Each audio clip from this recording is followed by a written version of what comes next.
इस दुनिया में साधना को कई क्रमों में बांटा गया है, 0 क्रम से लेकर 9वें क्रम तक। इस दुनिया में हर किसी को साधना करने की शक्ति नहीं मिली है। आदित्य भी ऐसे ही थे, लेकिन अब अपने वंश के जागरण के साथ आदित्य साधना कर सकते हैं। जो लोग साधना कर सकते हैं, उनमें से भी हर किसी में दूसरे क्रम तक पहुंचने की प्रतिभा नहीं होती।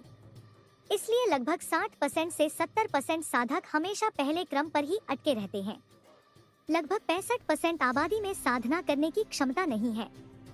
हालांकि हजारों सालों के शोध और विकास के बाद इस दुनिया के लोगों ने एक ऐसा तरीका खोज निकाला है जहां साधना करने की क्षमता न रखने वाले लोग भी मजबूत हो सकते हैं। साधना पथ 2 रास्तों में बंटा हुआ है, बाह्य साधना और आंतरिक साधना। जो लोग साधना नहीं कर सकते वे बाह्य साधना का उपयोग करते हैं, जिसमें मन से शरीर को मजबूत बनाना शामिल है, जबकि आंतरिक साधना नियमित साधना है जहां व्यक्ति मन का उपयोग करके तात्विक शक्तियों का उपयोग कर सकता है।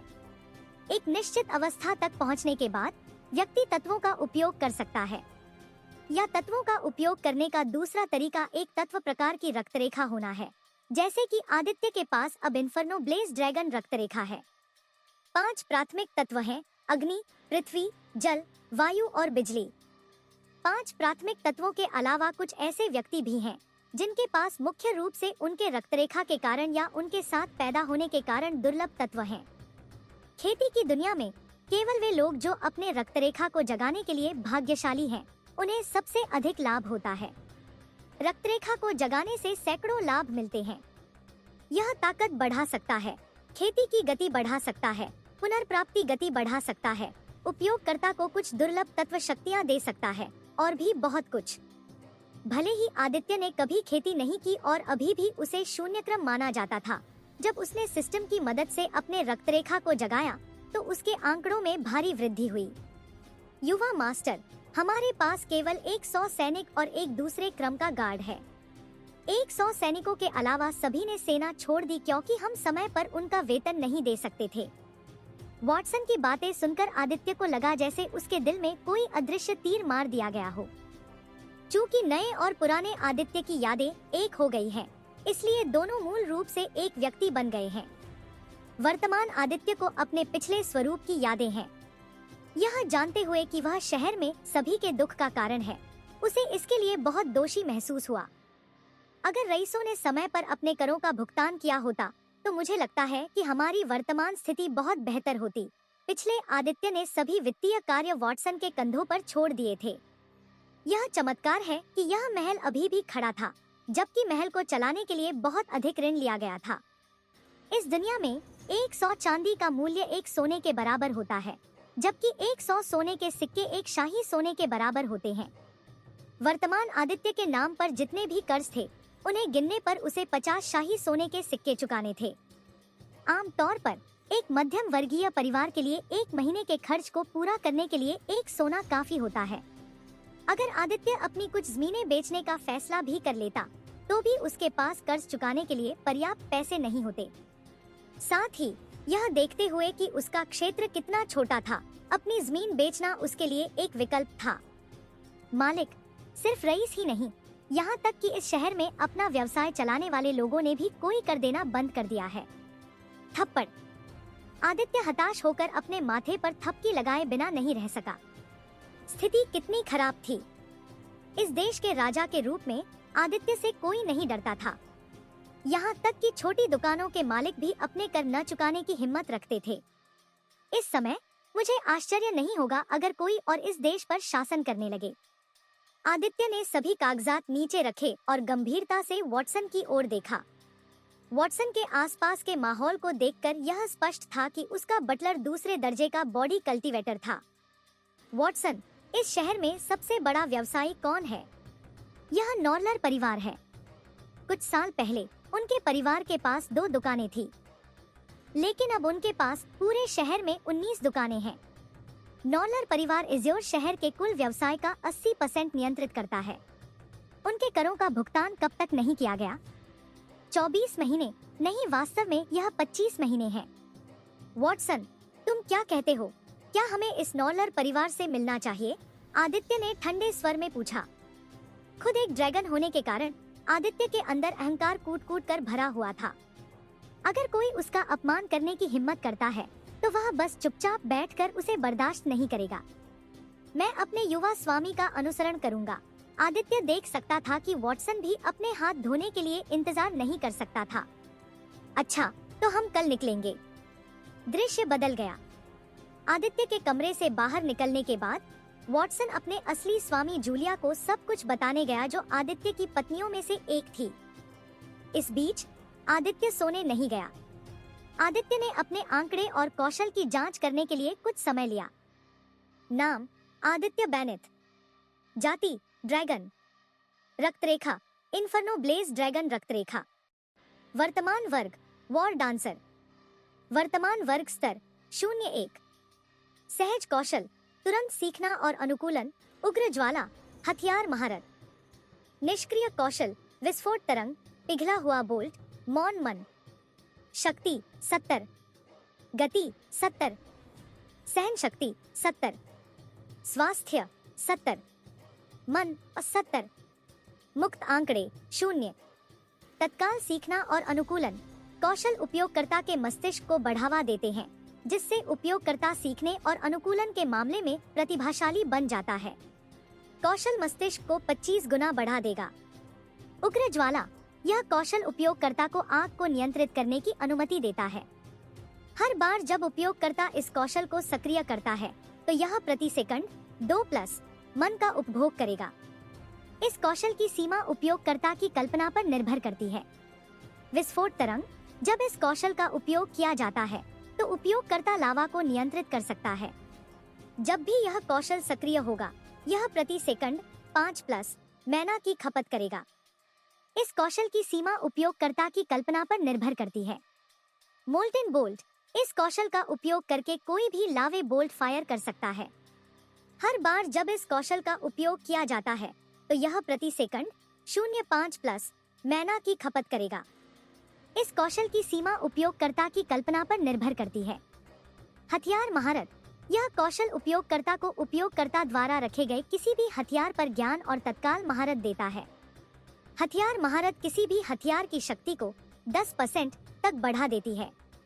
शांत मन एक विशेष प्रकार का कौशल जो उपयोगकर्ता को युद्ध के मैदान में अपने दिमाग को शांत रखने में मदद करता है। एक लड़ाई के दौरान मेजबान हर समय सतर्क रहेगा। क्या तुमने वह मंत्र इस्तेमाल किया? जूलिया ने चांद को देखते हुए पूछा। उसके पीछे खड़े होकर वॉटसन ने गंभीर स्वर में उत्तर दिया, मैंने यह देखने के लिए इस गोले का उपयोग किया कि क्या युवा स्वामी वास्तव में किसी मन नियंत्रण जादू के प्रभाव में था। परिणाम हमारी अपेक्षा के विपरीत है। कोई भी युवा स्वामी को नियंत्रित नहीं कर रहा है। वॉटसन, आदित्य के साथ आज की बातचीत के बाद क्या आपको लगता है कि वह बदल गया है? जूलिया ने अपनी किस्मत को कई बार कोसा है। एक ऐसे व्यक्ति से शादी करना जो खेती भी नहीं करता और इससे भी बदतर वह शराब का आदी था। अगर आदित्य वास्तव में बदल सकता है तो यह सबसे अच्छा होगा। वॉटसन ने तुरंत जवाब नहीं दिया। वह चुप रहा, यह दिखाते हुए कि वह गहराई से सोच रहा था। लगभग 5 मिनट की चुप्पी के बाद वॉटसन ने आखिरकार जवाब दिया। हमारी आज की बातचीत के बाद यह स्पष्ट था कि युवा स्वामी इस राज्य की स्थिति के बारे में बहुत चिंतित थे। जब मैंने उन्हें रईसों के भ्रष्टाचार के बारे में बताया तो वे वास्तव में गुस्से में दिखे। मुझे विश्वास है कि युवा स्वामी बदल गए हैं।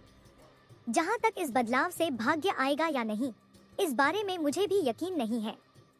मैं समझ गया वॉटसन, क्योंकि हम उस पर नजर रखना जारी रखेंगे। जब भी उसे तुम्हारी मदद की जरूरत हो, तुम अपनी शक्ति का इस्तेमाल करके उसकी मदद करना। मैं समझता हूँ महोदया। लेकिन महोदया, तुम कब तक अपनी पहचान छिपाने की योजना बना रही हो?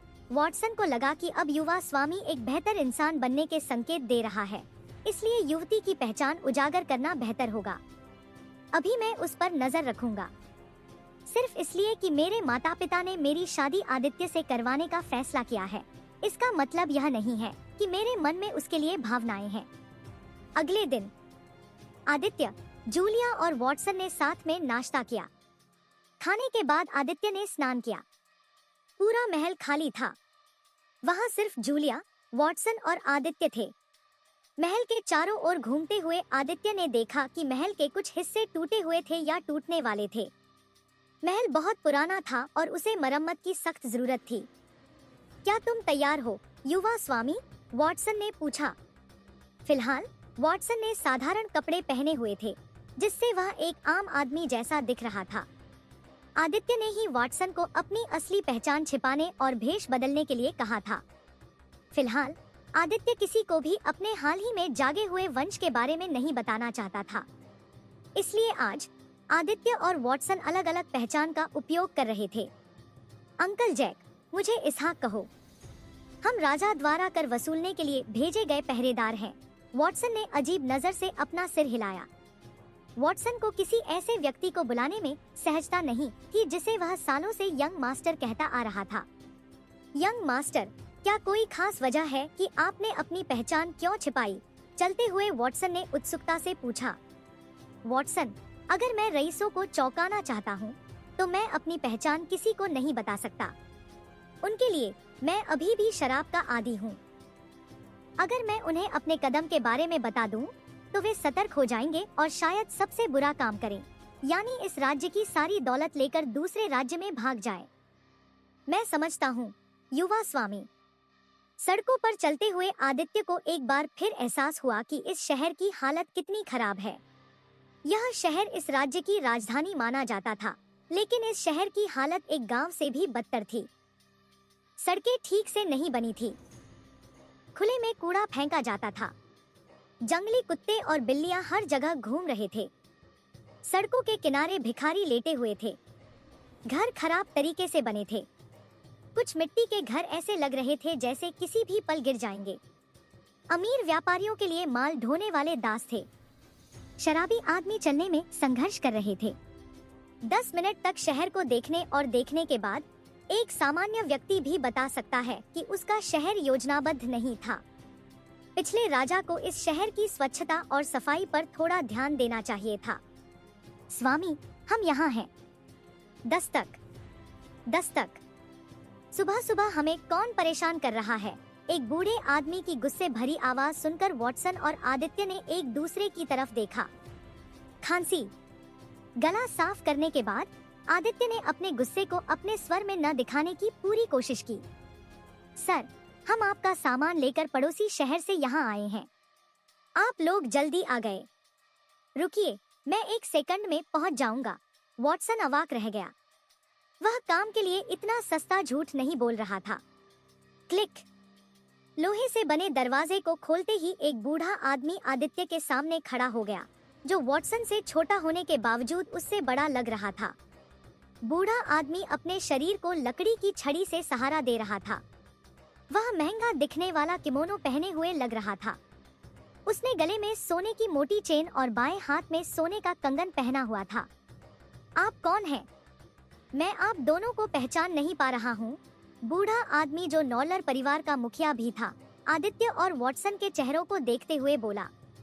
आदित्य और वॉटसन में से कोई भी कुछ नहीं बोला।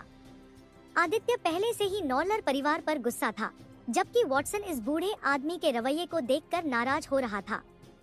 चाहे उसकी महिला आदित्य को पसंद करे या न करे, क्योंकि आदित्य अनुबंध के अनुसार लेडी जूलिया का पति था, वॉटसन हमेशा आदित्य की सेवा ऐसे करता था जैसे वह अपने सच्चे मालिक की सेवा कर रहा हो। किसी को अपने मालिक का अनादर करते देख वॉटसन का गुस्सा चरम पर पहुंच गया। हमारे भगवान ने हमें यहाँ तुम्हारे लिए 25 महीने का कर चुकाने के लिए भेजा है।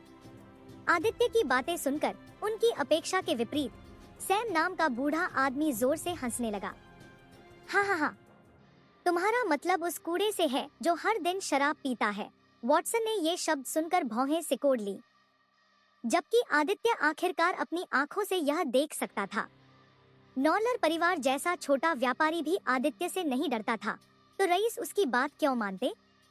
तुम्हें पता है, मैं उसके महल पर कब्जा करने की सोच रहा था। मैंने जो भाड़े के सैनिक रखे हैं, उनके साथ उस कूड़े के महल पर कब्जा करना कोई समस्या नहीं होनी चाहिए।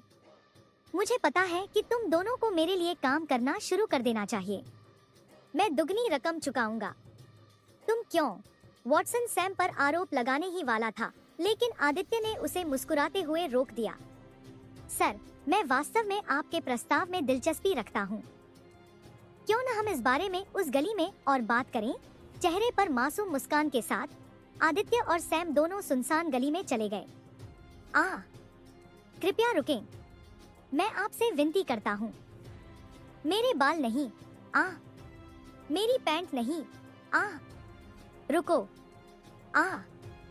कुछ देर बाद चीखने की आवाज ने आसपास के सभी लोगों को जगा दिया। अगले 5 मिनट तक चीखना चिल्लाना जारी रहा। आसपास के सभी लोगों ने अपनी खिड़कियां खोल दी और बहुत परेशान दिखे। अरे, इतनी सुबह सुबह क्या हो रहा है? कौन चिल्ला रहा है? कोई इस चीखने चिल्लाने की आवाज को बंद करे। मेरी किस्मत खराब है, मैं बिल्कुल भी सो नहीं पा रहा हूँ। वॉटसन ने देखा कि लोग कितने गुस्से में थे। उसे थोड़ी चिंता हुई। चीखने की आवाजों ने नॉलर परिवार के 2 बेटों को भी जगा दिया। कौन कुत्ते की तरह चिल्ला रहा है? कौन कमीना मेरी नींद खराब करने की हिम्मत कर सकता है? नॉलर परिवार के दोनों बेटे गुस्से से भरे चेहरे के साथ अपने घर से बाहर निकल गए। नॉलर परिवार के दोनों बेटे अपने पिता की तरह ही महंगे किमोनो और सोने की अंगूठियां और चेन पहने हुए थे। 1 मिनट बाद चीखने की आवाजें आखिरकार बंद हो गईं। अरे, तुम कौन हो? नॉलर परिवार के सबसे बड़े बेटे स्पेंसर ने वॉटसन से पूछा जब उसने अपने घर के सामने एक अजनबी को खड़ा देखा। जवाब देने से पहले, मुझे लगता है कि तुम दोनों को उस व्यक्ति को देखना चाहिए जिसे तुम दोनों ने अभी कुतिया कहा है। जैसे ही वॉटसन के शब्द खत्म हुए, सड़े हुए आम की तरह सैम अपने दोनों बेटों के सामने गिर पड़ा। धमाका, खांसी, खांसी। जब धूल जम गई तो स्पेंसर और रॉबर्ट दोनों ने देखा कि उनके सामने एक बूढ़ा आदमी पड़ा है जिसने सिर्फ सफेद गंदे अंडरवियर पहने हुए हैं। बूढ़े आदमी के सिर पर खून की बूंदें पड़ी हुई थी। उसका पूरा चेहरा सूजा हुआ था और उसकी दोनों आंखों के सामने बड़े बड़े काले घेरे थे, लगभग पांडा की तरह। उसकी बाहों और कंधों पर चोट के निशान थे। बूढ़े आदमी के कपड़े फटे हुए थे। यह सिर्फ आदित्य की दया के कारण था कि उसने बूढ़े आदमी को उसके गंदे अंडरवियर के साथ जाने दिया। आदित्य ने सैम को पीट पीट कर ऐसा कर दिया था कि उसे पहचानना मुश्किल हो गया था। कौन अजीब जानवर है? मुझे इस जानवर से दूर रहना चाहिए, नहीं तो मुझे कोई अनजान बीमारी लग सकती है। नॉलर परिवार का सबसे छोटा बेटा रॉबर्ट अपने चेहरे पर घृणा भरी नजर के साथ पीछे हट गया। वह एक बंदर जैसा दिखता है जिसके बाल हटा दिए गए हैं। हाँ, सैम के अपने 2 बेटों द्वारा अपने पिता को पैसा और अजीब जानवर कहने की आवाज सुनकर आदित्य लगभग गिर पड़ा। यहाँ तक कि वॉटसन भी अपना शांत चेहरा बनाए रखने के लिए कपड़े पहने हुए था। उसका शरीर थोड़ा कांप रहा था, जो उसकी हंसी को रोकने के संघर्ष को दर्शा रहा था। तुम मूर्ख हो, ध्यान से देखो कि वह कुतिया तुम्हारा कमबख्त पिता है। स्पेंसर और रॉबर्ट दोनों ने भ्रमित निगाहों का आदान प्रदान किया और फिर बूढ़े आदमी के चेहरे को करीब से देखा जो एक अपरिचित आकार में पीटा गया था। भले ही सैम का चेहरा करीब से देखने के बाद बदल गया हो, रॉबर्ट और स्पेंसर दोनों को एहसास हुआ कि यह बूढ़ा आदमी कौन था। पिताजी, आपको क्या हुआ? पिताजी, कृपया अपनी आंखें खोलिए। रॉबर्ट और स्पेंसर दोनों ने घुटनों के बल बैठकर अपने पिता की स्थिति देखी। गार्ड्स, रॉबर्ट की क्रोधित चीख सुनकर सभी भाड़े के सैनिक अपनी हवेली से बाहर आ गए। 10 सेकंड के भीतर 20 भाड़े के सैनिकों ने वॉटसन और आदित्य को घेर लिया। स्पेंसर ने आदित्य को ठंडे मन से देखा। उसे मत मारो। मैं भीड़ के सामने इस आदमी को व्यक्तिगत रूप से प्रताड़ित करूंगा। मैं आज की शम को उसके खून से धोऊंगा। सभी भाड़े के सैनिकों ने काले कपड़े पहने हुए थे और अपने चेहरे को काले मुखौटों से ढक रखा था। 20 भाड़े के सैनिकों से घिरे होने के बावजूद वॉटसन और आदित्य दोनों ने कोई परेशानी नहीं दिखाई। इसहाक, क्या मुझे उन्हें मार देना चाहिए? नहीं दादाजी, आप शांत रहें। मैं इन कीड़ों से निपट लूंगा। आभा से देखते हुए यह स्पष्ट था कि भाड़े के सैनिकों की ताकत प्रथम श्रेणी से अधिक नहीं थी। उनकी हिम्मत कैसे हुई हमें कम आंकने की। सभी हमला करें। आदित्य को किसी मजबूत प्रतिद्वंद्वी से लड़ने की उम्मीद थी, लेकिन यहाँ वह कुछ निम्न स्तरीय भाड़े के सैनिकों से लड़ने में फंस गया। जो भी हो, मेरे लिए मुफ्त अनुभव अंक। स्वूश। वॉटसन, स्पेंसर, रॉबर्ट और सैम जो अभी अभी होश में आए थे, सभी ने अचानक पाया कि आदित्य अपनी जगह से गायब हो गया है। जब आदित्य चलता है तो उसके आसपास के तेज लोग भी चलते दिखते हैं। उसकी गति के प्रदर्शन से सभी चौंक गए। 2 सेकंड भी नहीं बीते थे और हत्या का सिलसिला शुरू हो गया। तलवार को हाथ में थामे आदित्य भाड़े के सैनिकों से कहीं ज्यादा तेजी से आगे बढ़ा। इससे पहले कि वे प्रतिक्रिया कर पाते, उनके सिर उनके शरीर से अलग हो गए। डिंग। होस्ट का स्तर बढ़ गया है। होस्ट के आंकड़े 1 अंक से बढ़ गए हैं। होस्ट को 2 मुफ्त अंक मिले हैं। डिंग। होस्ट का स्तर बढ़ गया है। होस्ट के आंकड़े 1 अंक से बढ़ गए हैं। होस्ट को 2 मुफ्त अंक मिले हैं। डिंग। होस्ट का स्तर बढ़ गया है। होस्ट के आंकड़े 1 अंक से बढ़ गए हैं। होस्ट को 2 मुफ्त अंक मिले हैं। डिंग। होस्ट का स्तर बढ़ गया है। होस्ट के आंकड़े 1 अंक से बढ़ गए हैं। होस्ट को 2 मुफ्त अंक मिले हैं। डिंग। होस्ट का स्तर बढ़ गया है। होस्ट के आंकड़े 1 अंक से बढ़ गए हैं। होस्ट को 2 मुफ्त अंक मिले हैं। डिंग। होस्ट का स्तर बढ़ गया है। होस्ट के आंकड़े 1 अंक से बढ़ गए हैं। होस्ट को 2 मुफ्त अंक मिले हैं। डिंग। होस्ट का स्तर बढ़ गया है। क्या हो रहा है? एक एक करके सभी 19 भाड़े के सैनिकों के सिर जमीन पर गिर गए। सिर्फ भाड़े के सैनिकों का नेता जिंदा था, लेकिन इन मातहतों की लाशें देखकर उसकी रूह कांप उठी। मैंने तो बस उन्हें जल्दी से मौत दे दी। आदित्य नेता के पीछे हवा से प्रकट हुए भूत की तरह प्रकट हुआ। जैसे ही नेता ने पलटकर देखा, उसका पूरा शरीर डर से कांप उठा। आदित्य ने नेता का सिर पकड़ लिया और हवा में उठा लिया। प्लीज प्लीज छोड़ो, मुझे जाने दो। नेता ने आदित्य की पकड़ से खुद को छुड़ाने की कोशिश की। आदित्य ने भाड़े के सैनिकों के नेता की परवाह किए बिना पिता और 2 बेटों की तिकड़ी को देखा। आप लोग पिछले 25 महीनों से टैक्स नहीं भर रहे हैं। क्या आपके नॉर्लर परिवार ने वाकई सोचा था कि हमारे स्वामी इस बारे में भूल गए हैं? चूँकि आज हमारे स्वामी ने हमें यहाँ आने का आदेश दिया है, इसलिए मुझे ब्याज के साथ टैक्स भी मिलेगा। आग की लपटें। सैम, स्पेंसर और रॉबर्ट सभी नॉलर परिवार के सदस्यों की आंखें चौड़ी हो गईं, क्योंकि उनके पूरे शरीर में हिंसक रूप से कांपने लगे, यह देखकर कि लाल लौ नेता को घेर रही थी और उसे जिंदा जला रही थी। आह!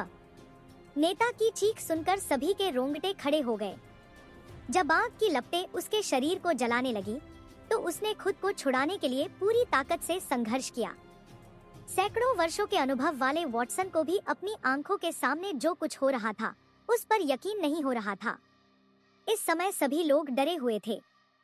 किसी को भी उम्मीद नहीं थी कि राजा द्वारा भेजा गया आदमी उनके कर वसूलने के लिए इतनी दूर जाएगा। यह पागलपन भरी घटना जल्द ही पूरे शहर में जंगल की आग की तरह फैल गई। 1 मिनट तक जलने के बाद आदित्य ने नेता के शरीर को कचरे की तरह फेंक दिया। उसके बाद आदित्य ने ठंडे दिमाग से नॉलर परिवार के पास जाकर उनके सामने झुक गया। तुम लोगों ने 25 महीने तक कर नहीं चुकाया। क्या नॉलर परिवार ने वाकई सोचा था कि राजा तुम लोगों को इस बड़े अपराध के लिए छोड़ देगा? जब मैंने कर मांगा, तो तुमने मेरा और मेरे राजा का अपमान किया। तुम राजा के दाहिने हाथ के आदमी पर भाड़े के सैनिकों के साथ हमला करने तक चले गए। अब तुम्हें क्या लगता है कि राजा तुम तीनों को क्या सजा देगा? उन राक्षसी आंखों को देखकर, जो लाल गर्म ज्वाला को दर्शाती हैं, जिसने उनकी आंखों के सामने किसी को जिंदा जला दिया, नॉलर परिवार के लोग कांपना बंद नहीं कर सके। कृपया कृपया सर, जो भी चाहिए ले लीजिए। कृपया हमें छोड़ दीजिए। कृपया। मेरे स्वामी सैम आखिरकार एक आम आदमी था। इस तरह का दृश्य उसके लिए बहुत क्रूर था। वह और उसके बेटे मौत से डरते थे। यह देखने के बाद कि आदित्य ने उनके सामने सभी को कितनी बेरहमी से मार डाला, सैम और उसके बेटों में अब और विरोध करने की हिम्मत नहीं थी। डर ने उनके दिलों पर पूरी तरह से कब्जा कर लिया था। सैम की बातें सुनकर आदित्य अंदर ही अंदर मुस्कुराया। आदित्य ने पहले ही अपनी सफलता हासिल कर ली थी। 25 महीने तक कर न चुकाने, राजा का अपमान करने और भाड़े के सैनिकों के साथ राजा के दाहिने हाथ पर हमला करने की हिम्मत करने के लिए नॉलर परिवार को इस शहर में रहने वाले हर एक व्यक्ति को सबक सिखाने के लिए सार्वजनिक रूप से मार दिया जाएगा। इसके अलावा नॉलर परिवार से संबंधित सभी व्यवसाय, धन और संपत्ति जब्त कर ली जाएगी। आदित्य की बातें सुनकर सैम का चेहरा पूरी तरह से पीला पड़ गया। अब सब कुछ खत्म हो चुका था। लालच ने उसे अंधा कर दिया था। अगर उसने टैक्स चुका दिया होता तो उसे और उसके परिवार को कुछ नहीं होता। आदित्य की घोषणा से हर व्यापारी और दुकान मालिक डर गया। खबर पूरे शहर में फैल गई। वे सभी व्यापारी जो सालों से टैक्स नहीं चुका रहे थे, वे ब्याज सहित सारे टैक्स चुकाने के लिए दौड़ पड़े। नॉर्लर परिवार के साथ जो हुआ, उसने शहर के हर छोटे बड़े व्यापारी को डरा दिया था। कई लोगों ने इस शहर से भागने की कोशिश भी की, लेकिन सौभाग्य से यहाँ आने से पहले ही आदित्य ने वॉटसन को आदेश दे दिया था कि वह 100 सैनिकों की रखवाली करने और किसी भी व्यापारी को शहर से भागने न देने का आदेश दे। 2 घंटे बाद जनता के सामने नॉर्लर और उसके बेटे को मार दिया गया। इस पूरी घटना ने इस शहर के लोगों पर गहरा असर डाला है। इज़्योर शहर का पिछला राजा भी इतना क्रूर नहीं था कि किसी को सार्वजनिक रूप से मौत की सजा दे। बिल्कुल नहीं, शराब का आदी व्यक्ति ऐसा कुछ कर सकता है। यह सच है। मैंने अभी अभी सार्वजनिक रूप से फांसी की सजा देखी है। मैं तुम्हें एक सलाह देता हूँ, बेहतर होगा कि तुम सारे कर ब्याज सहित चुकाओ, नहीं तो कौन जाने राजा का दाहिना हाथ कब तुम्हारे दरवाजे पर दस्तक दे। हाँ, मुझे लगता है। मैंने सुना है कि शहर के दरवाजे की सुरक्षा भी बढ़ा दी गई है। एक घर की छत पर खड़े होकर वॉटसन और आदित्य ने लोगों की प्रतिक्रिया देखी। युवा स्वामी, क्या मैं आपसे कुछ पूछ सकता हूँ? अन्य बार के विपरीत, इस बार वॉटसन की आंखों में आदित्य के लिए प्रशंसा और सम्मान था। आगे बढ़ो। तुमने जानबूझकर भाड़े के सैनिकों को क्रूर मौत दी और नॉर्लर परिवार को सार्वजनिक रूप से मौत के घाट उतार दिया। तुमने यह सब किसी कारण से किया, है न? चूंकि तुम यह पूछ रहे हो, तो तुम्हें पहले से ही इसका उत्तर पता होना चाहिए।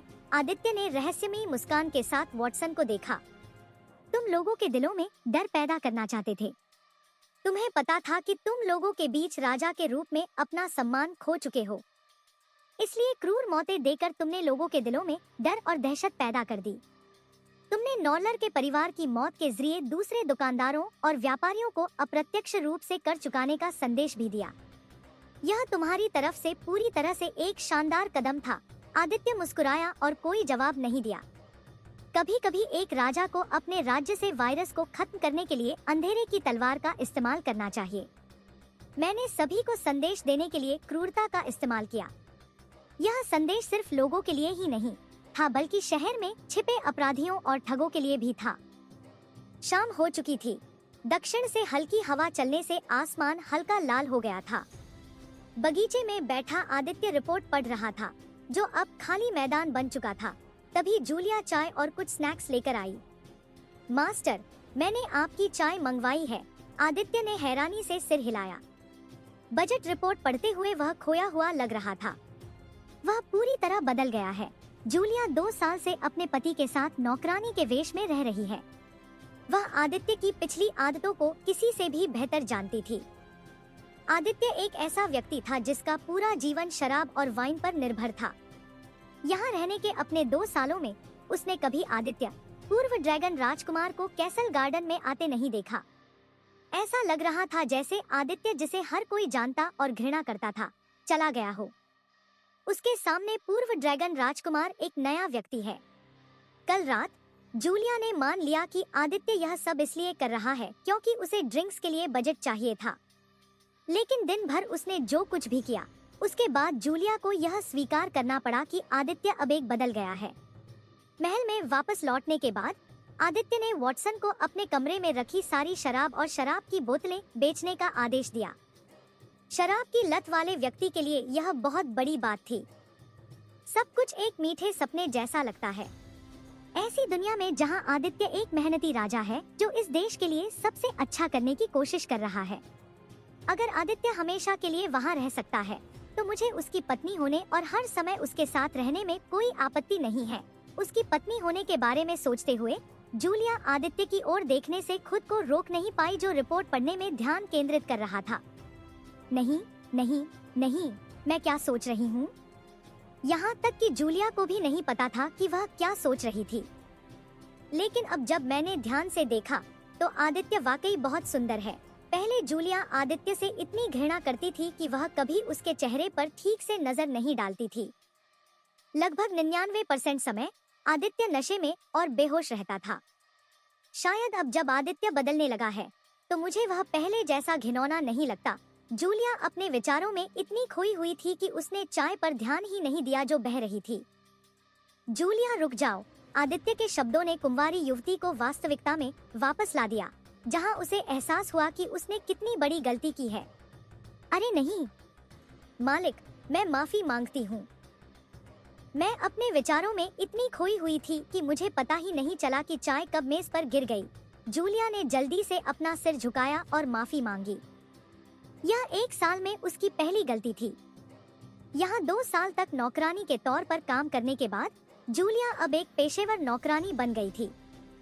वह बहुत कम ही कोई गलती करती थी। चिंता मत करो, कोई बात नहीं, आदित्य ने जवाब दिया और जांच की कि कहीं कोई चाय कागजों पर तो नहीं गिर गई। मैं यह मेज साफ कर दूंगा। जूलिया जाने ही वाली थी, लेकिन उसके मालिक के शब्दों ने उसे रोक दिया। ठीक है, तुम बाद में टेबल साफ कर सकती हो। अभी के लिए क्यों न तुम बैठो और मेरे साथ एक कप चाय पी लो। आदित्य ने पहले ही सभी बजट रिपोर्ट पढ़ ली थी। आमतौर पर इतनी सारी रिपोर्ट पढ़ने में कम से कम 3 से 5 दिन लग जाते, लेकिन तुरंत सीखने की अपनी जन्मजात क्षमता के कारण आदित्य की पढ़ने और प्रोसेस करने की गति बहुत बढ़ गई थी। थोड़ी हिचकिचाहट के बाद जूलिया आदित्य के बगल वाली कुर्सी पर बैठ गई। जूलिया ने फिर अपने मालिक और खुद के लिए एक और कप चाय डाली। जब जूलिया चाय डाल रही थी तो आदित्य को अचानक अतीत की एक बात याद आ गई। तुम्हें पता है, जब तुमने नौकरानी के रूप में काम करना शुरू किया था, मुझे याद है कि तुम बहुत सारी गलतियां करती थी। तुम बिना गलतियां किए सबसे आसान काम भी नहीं कर पाती थी। मालिक, कृपया मेरी पिछली गलतियों का जिक्र मत करो। जूलिया को अपनी पिछली गलतियों को याद करके शर्मिंदगी महसूस हुई। जूलिया इस महाद्वीप के सबसे बड़े कुलीन घराने की राजकुमारी थी। यहाँ आने से पहले जूलिया ने एक राजकुमारी की तरह जीवन जिया था। जब वह अचानक नौकरानी बन गई, तो जूलिया में अन्य नौकरानियों की तुलना में बहुत सारी गलतियाँ थी। अगर वॉटसन ने उसे नहीं बचाया होता तो उसे बाहर निकाल दिया जाता। मास्टर की कसम, आज तुमने कितना कर प्राप्त किया। ईमानदारी से जूलिया यह जानकर बहुत प्रभावित हुई कि आज इसहाक ने क्या किया। यह देखकर कि आदित्य किस तरह अपना काम कर रहा था, जूलिया को लगा कि उसका मालिक, जो उसका पति भी है, बहुत जल्द सत्ता में आ जाएगा। कर शब्द सुनते ही युवा राजा के चेहरे पर एक खुश और मासूम मुस्कान आ गई। आपको यकीन नहीं होगा कि हम सिर्फ 5 घंटे में कितने सिक्के इकट्ठा करने में कामयाब रहे। सबसे पहले नॉलर परिवार की सारी संपत्ति जब्त करके हम लगभग 100 शाही सोने के सिक्के कमाने में कामयाब रहे। सैम की सार्वजनिक फांसी ने वाकई दूसरों के दिलों में डर पैदा कर दिया। योजना ने चुंबक की तरह काम किया। दूसरों को बताए बिना ही शहर के सभी व्यापारियों और दुकान मालिकों ने करों से अपने कर्ज चुका दिए। अब हमारे पास 306 से ज्यादा शाही सोने के सिक्के हैं। यह डैडी अब अमीर हो गया है। अब मेरे पास अपने राज्य के लिए नई योजनाएं शुरू करने के लिए पर्याप्त पूंजी है। जूलिया यह देखकर हैरान रह गई कि कैसे मासूमियत से आदित्य की आंखों में चमक आ गई जब उसने अपने हाथ में सफेद सोने का सिक्का पकड़ा। मैंने वॉटसन को सभी सैनिकों और तुम्हारे लंबित वेतन का भुगतान करने के लिए 6 शाही सोने के सिक्के दिए हैं। मैंने उसे बाकी का उपयोग महल के लिए दैनिक आवश्यकताओं को खरीदने में करने का आदेश दिया है और 5 नई नौकरानियों और 2 रसोइयों को भी काम पर रखने का आदेश दिया है। इससे तुम्हारे कंधों पर बोझ कम हो जाएगा। जूलिया यह जानकर भावुक हो गई कि आदित्य उसके बारे में इतना गहराई से सोचता है। मैंने उसे कुछ युवा और मजबूत गुलाम खरीदने के लिए भी कहा है जो मजबूत बनने की क्षमता रखते हों। लेकिन मालिक, गुलाम क्यों खरीदे? कुछ राज्यों को छोड़कर इस महाद्वीप पर लगभग हर राज्य में गुलामों का व्यापार होता था। जूलिया को समझ में नहीं आया कि उन्हें गुलामों की आवश्यकता क्यों होगी। जूलिया, मैं वर्तमान में इस पूरे राज्य का निर्माण शुरू से ही कर रही हूँ। मुझे एहसास हुआ कि तुम्हारे और वॉटसन के अलावा हमारे पास वास्तव में कोई शक्तिशाली योद्धा नहीं है और राजा के रूप में मैं हमेशा हर जगह नहीं जा सकता। इसलिए मैं कुछ संभावित गुलामों को खरीदने और उन्हें हमारे राज्य का मुख्य हिस्सा बनने के लिए प्रशिक्षित करने की योजना बना रहा हूँ। हालांकि मुझे एहसास है कि गुलामों को प्रशिक्षित करने में कुछ समय लगेगा। इसे भविष्य के लिए एक निवेश के रूप में देखें। जूलिया आदित्य की सोच से प्रभावित हुए बिना नहीं रह सकी। जितना ज्यादा वह आदित्य की बातें सुनती, उतना ही वह अपने मालिक से प्यार करने लगती। अनजाने में ही वह भविष्य की ओर देखने लगी, जहां आदित्य अपना साम्राज्य खड़ा करेगा।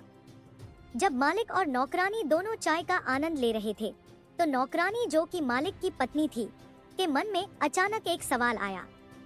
मास्टर, क्या आप 7 परियों में से एक के बारे में जानते हैं, जिसे कीमिया की देवी भी कहा जाता है? जूलिया को अपनी पत्नियों में से एक का जिक्र करते हुए सुनकर आदित्य ने बिना सोचे समझे अपनी पीठ सीधी कर ली। मैं उसे जानता हूँ, लेकिन मुझे उससे व्यक्तिगत रूप से मिलने का सौभाग्य कभी नहीं मिला। आदित्य ने एकाकी नजर से आसमान की ओर देखते हुए जवाब दिया। जब उसने जवाब दिया, तो उस समय उसे या किसी को भी नहीं पता था कि कीमिया की देवी क्या सोच रही थी। जल्द ही वॉटसन 7 गुलामों के साथ लौटा, जो आदित्य द्वारा चाहे गए गुलामों से थोड़े अलग थे। पुराने और जंग लगे सिंहासन पर बैठे आदित्य ने आह भरी और उन गुलामों को देखा जिन्हें उसके बटलर वॉटसन ने उसके लिए खरीदा था। वॉटसन, वे कौन है? मुझे यकीन है कि आपके पास इसके लिए एक तार्किक स्पष्टीकरण होगा। वॉटसन ने अपना सिर हिलाया और समझाना शुरू किया। युवा मास्टर, मैं समझता हूँ कि आप गुलाम क्यों हासिल करना चाहते हैं। मेरा मानना है कि उन्हें यहाँ लाना मेरे लिए सबसे अच्छा विकल्प था। आदित्य ने वॉटसन को बीच में नहीं रोका और उसे अपनी बात पूरी करने दी। जैसा कि आप पहले से ही जानते होंगे, उनका मन हृदय अपंग था। यहाँ सभी लोग शारीरिक साधक हैं, जिन्हें बाह्य साधना उपयोगकर्ता भी कहा जाता है। अपंग मन हृदय के साथ भी उनके शरीर प्रथम श्रेणी के योद्धाओं की तरह मजबूत है। जब तक हम उनके अपंग मन हृदय को ठीक करते हैं, वे सभी अंततः अपनी पूर्व द्वितीय श्रेणी की शक्ति को पुनः प्राप्त कर लेंगे। मेरा व्यक्तिगत रूप से मानना है कि यहाँ प्रत्येक व्यक्ति में कम से कम चौथे क्रम तक पहुँचने की क्षमता है। आदित्य ने अपना माथा रगड़ते हुए आह भरी। वॉटसन, समस्या यह है कि हम उनके अपंग मन हृदय को कैसे ठीक करेंगे।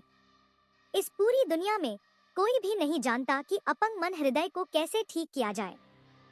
मास्टर, मुझे लगता है कि आप एक निश्चित व्यक्ति के बारे में भूल रहे हैं। भले ही अपंग मन हृदय को ठीक करना सभी के लिए असंभव हो, लेकिन इस दुनिया में एक ऐसा प्राणी है जो असंभव को संभव कर सकता है। ठीक है, वह व्यक्ति कौन है और हमें इस दुनिया में इस व्यक्ति को कैसे ढूंढना चाहिए? इस बिंदु पर आदित्य ने सोचना बंद कर दिया था और अपना दिमाग बंद कर लिया था। उसने वॉटसन को सब कुछ करने दिया। जवाब देने से पहले वॉटसन ने पीछे खड़े 7 गुलामों की तरफ देखा। तुम सब बाहर जाकर ट्रेनिंग ग्राउंड में आराम कर सकते हो। गुलामों ने सिर हिलाया और बिना कोई आवाज किए कमरे से बाहर निकल गए। मास्टर, दरअसल वह मास्टर इसी शहर में रहता है। सच में? कहाँ? आदित्य उत्साहित हो गया। तुम्हें यह बताने से पहले कि वह कहाँ रहती है, मैं तुम्हें उसके बारे में बता दूं। वह व्यक्ति कीमिया में एक प्रतिभाशाली है। 12 साल की उम्र में वह व्यक्ति कीमिया ग्रैंड मास्टर को भी हराने में कामयाब रहा। उस व्यक्ति की कीमिया प्रतिभा इस पूरी दुनिया में बेजोड़ मानी जाती है। 15 साल की उम्र में वह एक किंवदंती बन गई। उसका नाम इस ग्रह के हर महाद्वीप पर दूर दूर तक फैल गया। आदित्य के चेहरे पर उत्साह गायब हो गया, क्योंकि उसके शब्दों से उसे पहले से ही पता था कि यह व्यक्ति कौन है। जूलिया के कमरे में प्रवेश करते ही दरवाजा अचानक खुल गया और उसका चेहरा हमेशा की तरह बिल्कुल अलग था। उस व्यक्ति को कीमिया की देवी के रूप में जाना जाता है और उसका नाम है। जूलिया कमरे में अचानक से घुसी और उसका चेहरा हमेशा की तरह बिल्कुल अलग था। उस व्यक्ति को कीमिया की देवी के रूप में जाना जाता है और उसका नाम जूलिया ऑनार्ड है। चुप्पी। एक पल के लिए न तो आदित्य और न ही वॉटसन ने कुछ कहा। आदित्य अपनी आंखों के सामने खड़ी उस आकृति को देखता रहा। उसके सामने खड़ी महिला को हजारों तरीकों से वर्णित किया जा सकता है। उसे देखकर आदित्य यह नहीं बता सकता था कि उसका दिल कितना हैरान था। आदित्य के सामने खड़ी महिला ने अभी भी नौकरानी की वर्दी पहनी हुई थी, जो उसने नौकरानी के रूप में खुद को छिपाने के लिए पहनी थी। अब जब वह अपना चेहरा छिपाने के लिए मेकअप का उपयोग नहीं कर रही थी, तो आदित्य आखिरकार डाइंग आइल महाद्वीप की सबसे खूबसूरत महिला का चेहरा देख पाया। वह वही महिला थी जो उसकी पत्नी थी। उसके लंबे बैंगनी बाल थे जो उसकी कमर तक पहुंचते थे। उसके बाल हमेशा 2 गंदे निचले पिगटेल में बंधे होते थे और उसकी चमकदार बैंगनी आंखों और आकर्षक चेहरे के ठीक ऊपर एक चौकोर फ्रिंज लटकता था। चमकती बैंगनी आंखें आदित्य की प्रतिक्रिया को एक मनोरंजक मुस्कान के साथ देख रही थी, जिसने उसकी सुंदरता को और बढ़ा दिया। वह अपने संकीर्ण शरीर के बावजूद आकर्षक रूप से खड़ी है। उसके बारे में कुछ दिलचस्प है, शायद यह उसका संयम है या शायद यह केवल उसकी संगति है। उन चमकदार बैंगनी आंखों को देखकर युवा ड्रैगन खुद को उसके आकर्षण का विरोध करने में असमर्थ पाया। उसकी सुंदरता युद्धों को जन्म देने के लिए पर्याप्त है। जब उसने अपनी नजर उस पर डाली तो उसकी पिछली दुनिया की सभी मॉडल और अभिनेत्रियां औसत लगने लगी। उसका फिगर घंटे के आकार का था। ऐसा लगता है कि उसकी नौकरानी की वर्दी उसके कर्व्स को छिपा नहीं सकती थी। 5 फीट 6 इंच की ऊंचाई पर खड़ी जूलिया की सुंदरता खुद को देवी की उपाधि देने के लिए पर्याप्त थी। अपने 2 जन्मों में आदित्य ने कभी भी अपनी पत्नी जितनी खूबसूरत किसी से मुलाकात नहीं की। इस पल आदित्य को भी एहसास हुआ कि वह कितना भाग्यशाली है। उसे समझ में आया कि दुनिया भर के लाखों पुरुष उससे ईर्ष्या क्यों करते हैं। पूरे 5 मिनट तक आदित्य ने अपनी आंखें नहीं झपकाईं।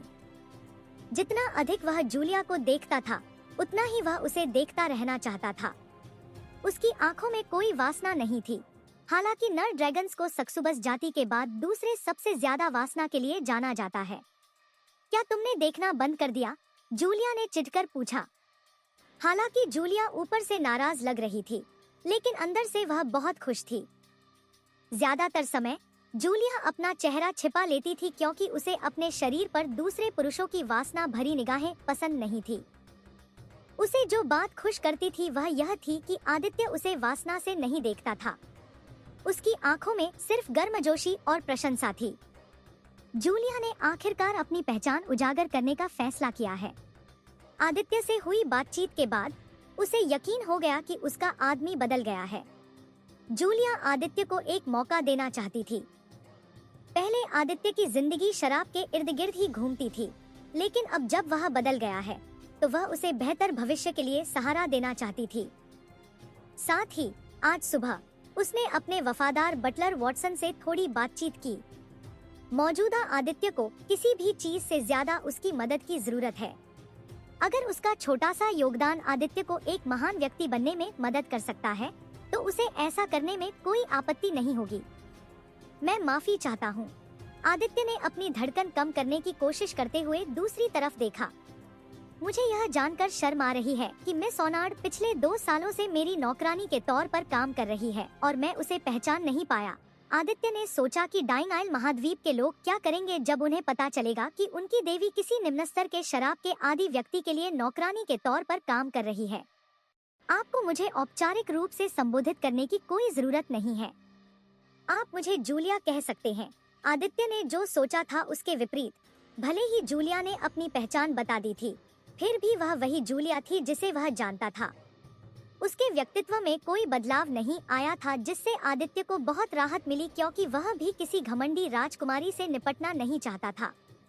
जूलिया, क्या तुम्हारे पास उनके अपंग मन दिलों को ठीक करने का कोई तरीका है? अगर जूलिया वाकई उनके अपंग मन दिलों को ठीक कर सकती है, तो कम से कम समय में आदित्य के पास दूसरे दर्जे के योद्धाओं की एक सेना बनाने की शक्ति होगी। जब किसी साधक का मन हृदय अपंग हो जाता है, तो वह व्यक्ति वायुमंडल से मन को इकट्ठा करने की अपनी क्षमता खो देता है।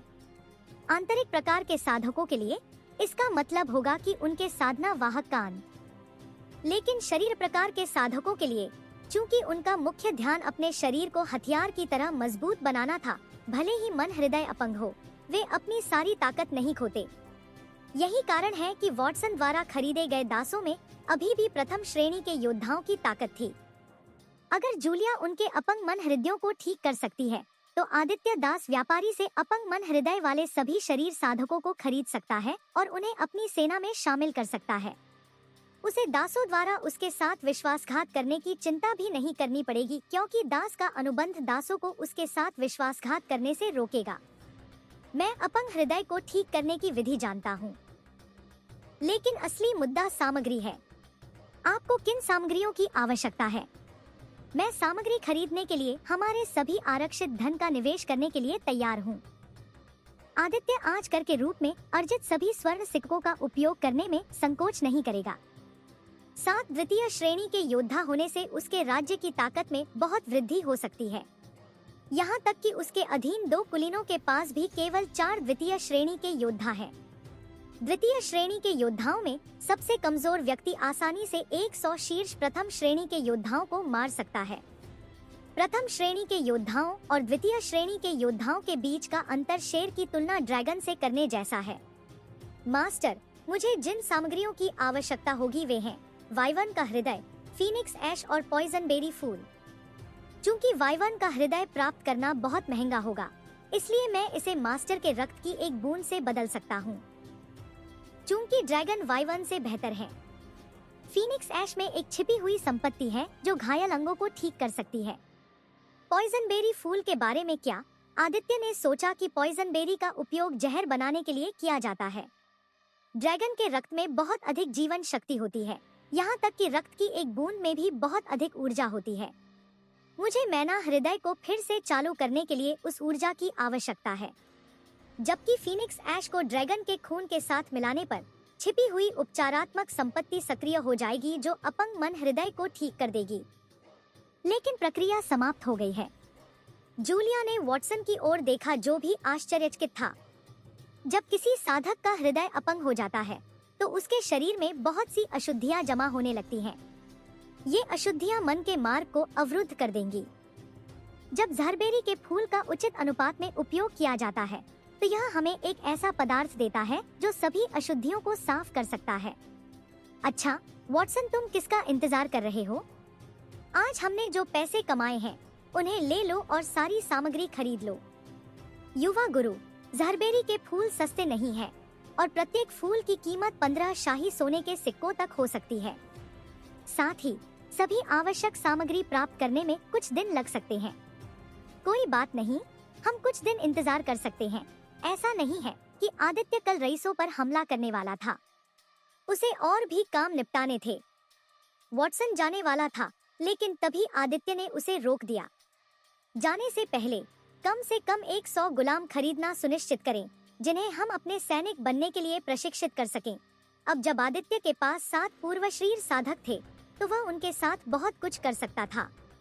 वे 7 लोग अपने अनुभव का उपयोग नए युवा सैनिकों को प्रशिक्षित करने में कर सकते थे।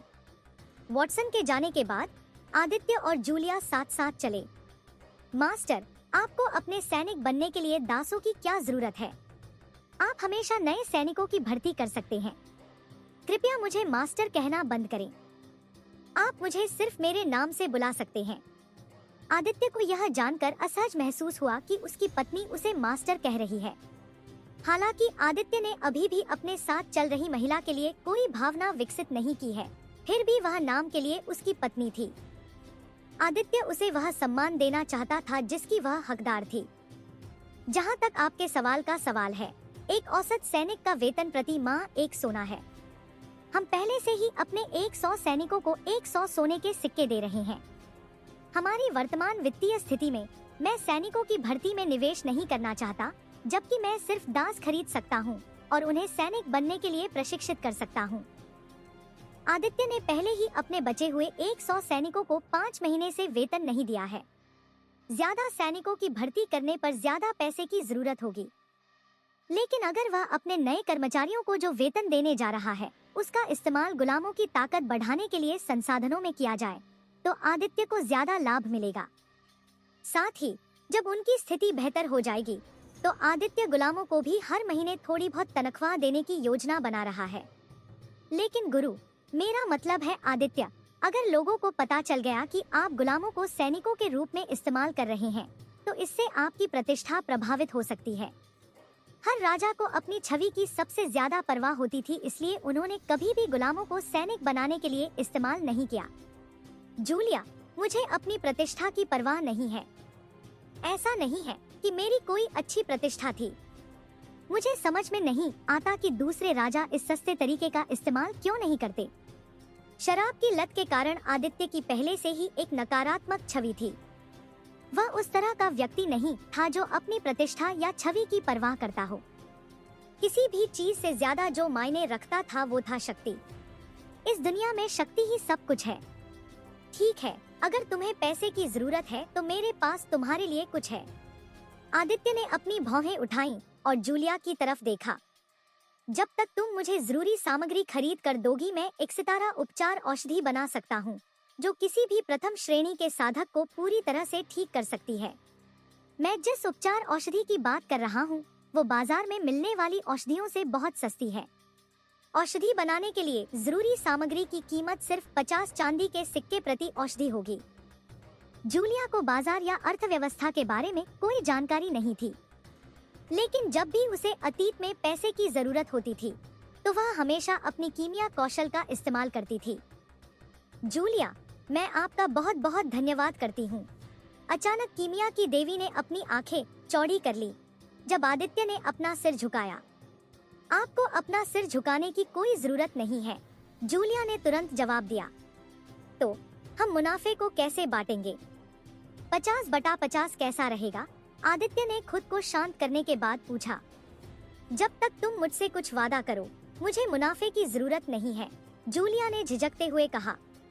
जब तक यह मेरी शक्ति में है, मैं कुछ भी वादा करूंगी। मैं महल में अपनी प्रयोगशाला बनाने की योजना बना रही थी। मैं चाहती हूँ कि तुम मुझे उन निधियों से मदद करो जिनकी मुझे कीमिया अनुसंधान करने के लिए जरूरत होगी। जूलिया को कीमिया की देवी के रूप में जाना जाता था। जब वह अपने माता पिता के साथ रहती थी तो जूलिया के पास हमेशा अपने शोध के लिए जरूरी सामग्री होती थी, लेकिन एज़्योर शहर आने के बाद धन की कमी के कारण वह अपनी कीमिया अध्ययन जारी रखने में असमर्थ थी। आदित्य को इतनी गहराई से सोचते हुए देखकर जूलिया को लगा कि उसने बहुत ज्यादा मांग लिया है। अगर तुम चाहो तो हम टाल सकते हैं। नहीं, मैं सोच रहा था कि हमें तुम्हारी प्रयोगशाला कहाँ बनानी चाहिए, आदित्य ने सोचते हुए जवाब दिया। पिछले आदित्य ने कभी महल की खोज नहीं की। हम पुस्तकालय के बगल में प्रयोगशाला बना सकते हैं। पुस्तकालय के बगल में एक परित्यक्त इमारत है। आदित्य को कभी नहीं पता था कि उसके महल में कोई पुस्तकालय है या नहीं। उसके बाद दोनों भावी पति पत्नी ने चर्चा की कि उपचार औषधि का उत्पादन कैसे होने वाला है। आदित्य उत्पादन विधि किसी के साथ साझा नहीं करना चाहता था, इसलिए उपचार औषधि का उत्पादन अभी के लिए जूलिया की प्रयोगशाला में होने वाला था। जूलिया ने आदित्य से कुछ महिला दासियां भी खरीदने को कहा था जो उत्पादन में उसकी मदद कर सके। दृश्य प्रशिक्षण मैदान में बदल जाता है। प्रशिक्षण मैदान जो कभी सैनिकों के प्रशिक्षण से भरा हुआ था, अब खाली था। प्रशिक्षण मैदान के बीच में खड़े वॉटसन द्वारा पहले खरीदे गए 7 दास अपने स्वामी के सामने खड़े थे। नमस्ते सभी को, मेरा नाम आदित्य है। डाइंग आइल महाद्वीप के सबसे छोटे राज्यों में से एक इस्तारिन राजवंश समुद्र के पास नक्शे के निचले भाग में स्थित था। ऐसा कहा जाता है कि इस्तारिन राजवंश की स्थापना तब हुई जब सभी स्थानीय मछुआरे एक ही शासन के तहत एक साथ आए। जब आदित्य को शाही परिवार से बाहर निकाल दिया गया तो इस्तारिन राजवंश के राजा, जिनका नाम अहमद था, ने आदित्य को गोद लेने का फैसला किया ताकि जब बूढ़ा अहमद मर जाए तो युवा ड्रैगन राजवंश को संभाल सके। बूढ़ा अहमद 9 साल पहले हुए एक हत्यारे हमले में अपनी पत्नी और बेटे को खो चुका था। उसके बाद अपनी पत्नी से बेहद प्यार करने वाले अहमद ने कभी किसी से शादी नहीं की और बुढ़ापे में मर गया। इस्तारिन राजवंश बहुत छोटा था, जिसका क्षेत्रफल केवल 23 वर्ग किलोमीटर था। डाइंग आइल महाद्वीप के सबसे छोटे राज्यों में से एक होने के बावजूद इस्तारिन राजवंश इस भूमि में पाए जाने वाले प्राकृतिक खनिजों की वजह से फलने फूलने और समृद्ध होने में कामयाब रहा। 3 साल पहले अहमद की मृत्यु तक राज्य की अर्थव्यवस्था बहुत स्थिर थी। जब आदित्य राजा बना तो उसकी लापरवाही और शराब के प्रति लगाव ने इस्तारिन साम्राज्य के 2 रईसों को ताकतवर बनने का मौका दिया। किसी राजा के नियंत्रण में न होने के कारण 3 साल में दोनों रईसों ने दिनदहाड़े पूरे इस्तारिन साम्राज्य को लूट लिया। इससे राज्य की अर्थव्यवस्था चरमरा गई। यहाँ तक कि राजधानी, जो कि राज्य का सबसे समृद्ध शहर माना जाता था, वह भी गिर गई। लोगों और रईसों को राजा से परेशानी होना बंद हो गई, जो शराब का आदी था। नतीजतन इस्तारिन राजवंश में अपराध दर बढ़ने लगी। एक समय जो राजवंश बहुत समृद्ध था, अब पतन के कगार पर था। इससे स्टारिन राजवंश की सीमाएं साझा करने वाले अन्य 2 राज्य बहुत खुश हुए। स्टारिन राजवंश महाद्वीप के पूर्वी छोर पर स्थित था। राजवंश उत्तर में नेपोका साम्राज्य के साथ सीमाएं साझा करता था और उत्तर पश्चिम में ज़ुल्क्स राजवंश के साथ सीमाएं साझा करता था। दक्षिण में राजवंश सिल्वर मीडो ग्रोव के जंगल के साथ सीमाएं साझा करता था। महाद्वीप के किनारे पर स्थित होने के कारण राजवंश के पास कुछ ऐसा था जो अधिकांश राज्यों के पास नहीं था, और वह था समुद्र तक पहुंच। मैंने 3 राज्यों का एक मोटा नक्शा बनाया है। अगर आपको समझ में नहीं आता है तो आप इसे देख सकते हैं। स्टारिन राजवंश बंदरगाह बनाने और अंतर्राष्ट्रीय व्यापार शुरू करने के लिए सबसे रणनीतिक स्थान पर था। दुर्भाग्य से पिछले राजा अहमद ने कभी भी कोई बंदरगाह बनाने के बारे में नहीं सोचा, क्योंकि वह डरता था, क्योंकि उत्तर में स्थित नेपोका साम्राज्य की भी इसी कारण से स्टारिन राजवंश पर नजर थी। महाद्वीप के पश्चिमी किनारे पर बंदरगाह बनाने से अंतर्राष्ट्रीय व्यापार आसान और कम समय लेने वाला हो जाएगा। इस बंदरगाह के निर्माण से मिलने वाले सिक्कों का बड़ा हिस्सा युद्ध शुरू करने के लिए पर्याप्त था। राजा अहमद के समय में यह भविष्यवाणी की गई थी कि स्टारिन की भूमि में प्राकृतिक संसाधन जल्द ही समाप्त हो जाएंगे। इसका मतलब है कि आने वाली पीढ़ी को आय का नया स्रोत खोजना होगा। हालांकि राजा अहमद ने बंदरगाह बनाने के लिए कभी कदम आगे नहीं बढ़ाया, क्योंकि इससे संभावित रूप से नेपोका साम्राज्य के साथ युद्ध शुरू हो सकता था। हालांकि आदित्य राजा अहमद से बहुत अलग था। प्रधानमंत्री के लिए काम करने वाले व्यक्ति होने के नाते आदित्य की महत्वाकांक्षा की कोई सीमा नहीं है। ऐसा कोई तरीका नहीं था जिससे वह बंदरगाह शहर बनाने की योजना को सिर्फ इसलिए छोड़ दे क्योंकि दूसरे राज्य की नजर उन पर थी। इस दुनिया में छोटे राज्यों और राजवंशों के क्षेत्र बदलते रहे, शांति नहीं थी। वर्तमान समय में भी डाइंग आइल पर स्थित 2 छोटे राज्य थे जो युद्ध कर रहे थे। जब भी युद्ध होता है तो पड़ोसी देशों को सबसे ज्यादा फायदा मिलता है। कभी कभी पकड़े गए योद्धाओं को अपंग बनाकर गुलामों के रूप में बेच दिया जाता था। इसका मतलब है कि जब भी युद्ध शुरू होता है तो बाजारों में गुलामों की संख्या भी बढ़ जाती है। अगर आदित्य एक मजबूत राज्य बनाना चाहता है तो उसे अंततः बंदरगाह शहर बनाने की अपनी योजना शुरू करनी होगी। इसका मतलब है कि नेपोका साम्राज्य के साथ टकराव कुछ ऐसा था जो आने वाले महीनों में होगा। इससे पहले कि युवा ड्रैगन अपनी योजना शुरू करने पर अपना ध्यान केंद्रित कर सके, उसे अपने राज्य से कीटों को साफ करना होगा। आदित्य पिछले कुछ समय से रईसों से निपटने के बारे में सोच रहा है। सौभाग्य से किस्मत उसके पक्ष में थी, क्योंकि उसके पास कोई था जो उसे अपंग माने दिल वाले गुलामों का इस्तेमाल करने दे सकता था। सर, मेरा नाम स्कॉट यंग है। जैसा कि आप देख सकते हैं, मैं एक डार्क एल्फ हूँ। आदित्य के सामने 22 साल का एक युवक था जो आदित्य के बराबर ही लंबा था। डार्क एल्फ होने के कारण स्कॉट की त्वचा दूसरों की तुलना में ज्यादा काली थी, लेकिन इसका मतलब यह नहीं था कि स्कॉट बदसूरत था। दरअसल स्कॉट एक सुंदर युवक था जिसके छोटे नुकीले काले बाल और भूरी पुतली थी। स्कॉट एक बेहतरीन धनुष चलाने वाला था। मैं टाइलर रयान हूँ। टाइलर एक मांसल शरीर वाला व्यक्ति था। वह 6 फीट लंबा था। टाइलर लगभग 39 वर्ष का था। उसके हाथों पर निशान और उसके गाल पर लंबा निशान इस बात का सबूत था कि वह लड़ाई में कितना अनुभवी था। गुलाम बनने से पहले टाइलर ने कई युद्ध लड़े थे। जब उसका सामना तीसरे दर्जे के बॉडी कल्टीवेटर से हुआ, तभी उसका मैना हार्ट अपंग हो गया और उसे गुलाम के रूप में बेच दिया गया। स्कॉट के विपरीत टाइलर एक महान तलवार उपयोग करता था। नाथन ने एक असली निंजा की तरह अपने नाक और मुंह को मास्क से ढक रखा था। केवल उसकी आंखें और गालों का ऊपरी हिस्सा दिखाई दे रहा था। नाथन के बाल गहरे लाल थे जो उसकी बाईं आंख और लाल पुतली को ढक रहे थे। नाथन अपने लक्ष्य द्वारा पकड़े जाने से पहले एक हत्यारा हुआ करता था जिसे वह मारने वाला था। उसके मैना हार्ट के अपंग हो जाने के बाद वह गुलाम बन गया। टाइलर के विपरीत नाथन एक खंजर उपयोग करता है और उसका वर्ग हत्यारा था। मैं जोश डॉसन हूँ।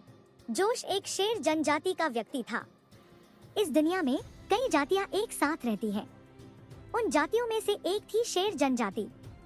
शेर जनजाति के पास शेर के चेहरे के साथ एक इंसान का शरीर था। उनके पूरे शरीर पर घने फर थे। किसी भी जानवर की जाति के पुरुष और महिला इंसानों की तुलना में कहीं ज्यादा मजबूत और मांसल थे। भले ही जोश ने अपनी साधना खो दी थी, लेकिन एक जानवर आदमी होने के नाते उसके पास अभी भी इतनी कच्ची शक्ति थी कि वह दूसरे दर्जे के इंसान को भी चीर सकता था। ड्रैगन के बाद शेरों में सबसे कच्ची ताकत थी। किसी भी दूसरे जानवर आदमी की तरह जोश 7 फीट लंबा था और उसका शरीर मांसल था। जोश के बाल लाल थे और वह अपने हथियार के तौर पर एक विशाल हथौड़े का इस्तेमाल करता था। मैं एम्बर लॉरेंस हूँ। मुझे यह खूबसूरत किमोनो देने के लिए मिस जूलिया का शुक्रिया अदा करें। यहाँ एम्बर भी लोमड़ी जाति की एक जानवर थी। जोश के विपरीत एम्बर का शरीर 5 फीट 6 इंच लंबा था। उसके लंबे पीले बाल, लोमड़ी के कान और 9 रोएदार पूंछ थी। उसकी पूंछ का रंग उसके पीले बालों जैसा ही था। लोमड़ी जाति की महिलाओं को सक्कुबस जाति के बाद दूसरा सबसे आकर्षक माना जाता है। किसी भी अन्य लोमड़ी जाति की महिला की तरह एम्बर के पास एक आकर्षक शरीर था जिसे वह लाल किमोनो पहनकर छिपाने की कोशिश करती थी, जो उसकी सुंदरता को और बढ़ा देता था। ऐसा लगता था कि उसकी पीली पुतलियों से कुछ भी नहीं बच सकता। यह शर्म की बात थी कि एम्बर के चेहरे पर लंबे निशान थे जिसके कारण कोई भी उसे खरीदना नहीं चाहता था। मैं एलेनोर रीड हूँ। एलेनोर इंसान थी। एलेनोर के लंबे काले बाल थे जो उसकी आंखों को ढकते थे। वह थोड़ी शर्मीली दिखती थी। नाथन की तरह एलेनोर भी हत्यारे के रूप में काम करती थी। मैं हेनरी वॉर्ड हूँ। हेनरी एक और इंसान था जिसे वॉटसन ने खरीदा था। हेनरी एक छोटे राजवंश का कमांडर था, लेकिन युद्ध में उसकी सेनाएं मारी गईं और उसे पकड़ लिया गया। दुश्मन ने उसे गुलाम के रूप में बेचने से पहले कई दिनों तक प्रताड़ित किया। हेनरी के पास एक सामान्य तलवार थी। दूसरों के विपरीत उसकी आंखों में ठंडक और घृणा अधिक स्पष्ट थी। उसे देखकर ही कोई बता सकता था कि वह खून का प्यासा था। उनमें से 7 किसी अनोखी चीज में माहिर हैं, शायद एलेनोर को छोड़कर। मुझे नहीं पता कि उसकी क्या खासियत है, जो भी मैं उससे बाद में पूछूंगा। 7 गुलामों में से ऐसा लगता है कि जूलिया को एम्बर पसंद आ गई है। चूंकि उनमें से 7 किसी अनोखी चीज में माहिर हैं, इसलिए मैं नए भर्ती किए गए सैनिकों को 7 डिवीजनों में विभाजित कर सकता हूं और उनमें से 7 को अपने डिवीजन के नए सैनिकों को प्रशिक्षित करने दे सकता हूं। आदित्य ने उन 7 को 7 डिवीजनों के भावी प्रमुख के रूप में नियुक्त करने का फैसला किया था। प्रत्येक डिवीजन अद्वितीय होगा और एक चीज में माहिर होगा। भविष्य में 7 गुलाम विश्व प्रसिद्ध सेनापति बनेंगे जिनका सामना कोई भी साम्राज्य नहीं करना चाहेगा। एक साधारण परिचय के बाद आदित्य ने उनसे अपनी शक्ति और क्षमताएं दिखाने को कहा। यह 1 घंटे तक चलता रहा। फिर आदित्य एक संतुष्ट मुस्कान के साथ वहां से चले गए। आदित्य वॉटसन से बहुत प्रभावित हुए। प्रत्येक व्यक्ति ने अपने अंदर की क्षमता दिखाई थी। आखिरकार शाम के अंत में आदित्य को कुछ खाली समय मिला। आंकड़े। नाम आदित्य बेनेथ। जाति ड्रैगन। रक्तरेखा इन्फर्नो ब्लेज ड्रैगन रक्तरेखा। वर्तमान वर्ग वॉर डांसर। वर्तमान वर्ग स्तर 05। सहज कौशल तुरंत सीखना और अनुकूलन, उग्र ज्वाला, हथियार महारत। निष्क्रिय कौशल विस्फोट तरंग, पिघला हुआ बोल्ट, मौन मन। शक्ति 75। गति 75। सहन शक्ति 75। स्वास्थ्य 75। मन 75। निःशुल्क आंकड़े 10। ऐसा लगता है कि निम्न स्तर के प्राणियों को मारने से मुझे कोई अनुभव अंक नहीं मिलेगा। अगर मैं स्तर बढ़ाना चाहता हूँ तो मुझे बड़ी मछलियों का शिकार करना होगा। इस्तारिन राजवंश के राजा के रूप में मैं अपने जनरलों से पीछे नहीं रह सकता। मुझे और मजबूत बनना है। फिलहाल आदित्य ने भविष्य के लिए 10 मुफ्त आंकड़े अंक बचाने का फैसला किया। मेरे त्वरित सीखने और अनुकूलन कौशल का उपयोग न करना बेकार होगा। अब जब आदित्य के पास अस्थायी रूप से कुछ खाली समय था, तो उसने लाइब्रेरी में